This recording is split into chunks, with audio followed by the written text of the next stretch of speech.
आर्मिस अभी एक ऐसी चीज चल रही है जिसे सुनकर हर फैन थोड़ा कंफ्यूज्ड है और थोड़ा टेंशन फील कर रहा है। आप जानते हैं कि बिगिट ने पिछले कुछ सालों में अपने बिजनेस को सिर्फ कोरिया तक ही लिमिट नहीं रखा बल्कि पूरे वर्ल्ड में स्प्रेड कर दिया है। अब ऑडिशन सिर्फ कोरिया ट्रेनिंग्स के लिए नहीं बल्कि पूरी दुनिया भर के लोगों के लिए खुले हैं। और सबसे बड़ी बात, जेंडर और नेशनलिटी जैसे बाउंड्रीज को पूरी तरह हटाकर अब यही पॉइंट फैंस को सोचने पर मजबूर करता है। कई आर्मीज बिलीव करते हैं कि जब कोई कंपनी इतना एग्रेसिवली नए ग्रुप्स लॉन्च करे, ग्लोबल एक्सपोजर पर इतनी एनर्जी लगाए और पुराने ग्रुप के कमबैक को डिले करे तो इसके पीछे कोई बड़ा रीजन जरूर होता है। अब खुद ही सोचिए, बीटीएस का कमबैक जिसका वेट पूरी दुनिया कर रही थी वो अब तक क्यों डिले हुआ है, जबकि बीटीएस मेंबर ने मिलिट्री से पहले ही मल्टीपल ट्रैक्स की रिहर्सल कर ली थी और कमबैक की प्लानिंग भी ऑलमोस्ट फाइनल थी, फिर भी आज तक फाइनल कमबैक नहीं नजर आया है। फैंस को ये भी फील हो रहा है कि बिगिट ने बीटीएस में इन्वेस्टमेंट कम कर दिया है।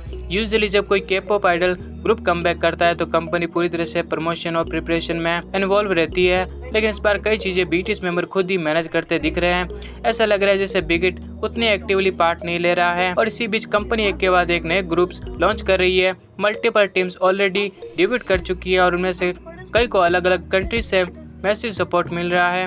रीजन सिंपल है, मेंबर्स अलग अलग बैकग्राउंड से हैं, अलग अलग लैंग्वेज में सॉन्ग्स रिलीज कर रहे हैं तो नेचुरली उन्हें उस रीजन का बड़ा फैन बेस ऑटोमेटिकली मिल रहा है। अब आर्मीज का डर यही है कि कहीं ये सब बीटीएस को ग्रेजुअली साइड करने की तैयारी तो नहीं। बीटीएस की एज फैक्टर की बात भी सामने आती है क्योंकि के-पॉप की इंडस्ट्री में एज का एक बहुत बड़ा इश्यू माना जाता है। फैंस को लग रहा है कि शायद यही रीजन है कि बिगिट स्लोली अपना पूरा फोकस नए आइडल्स पर शिफ्ट कर रहा है। इंटरेस्टिंग बात यह है कि कुछ आर्मीज का कहना है कि बीटीएस मेंबर खुद भी इस चेंज को सेंस कर रहे हैं, तभी तो कोई मेंबर्स ने अपने सोलो प्रोजेक्ट्स को इंटरनेशनल कोलैबोरेशन पर ज्यादा जोर दिया है। कुछ तो कोरिया से बाहर जाकर अपने करियर को एक्सप्लोर कर रहे हैं जिससे उन्हें पहले से पता हो कि फ्यूचर में सिचुएशन क्या हो सकती है।